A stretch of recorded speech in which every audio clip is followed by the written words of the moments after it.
بسم اللہ الرحمن الرحیم۔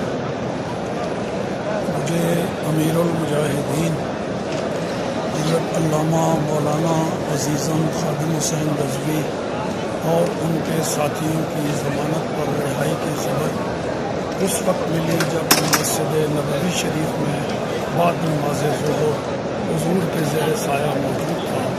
بے حد خوشی ہوئی۔ دعا ہے یہ جیل، یہ قید، یہ مشقتیں، یہ گرفتاریاں ان کے راہ میں رکاوٹ نہیں بنے گی۔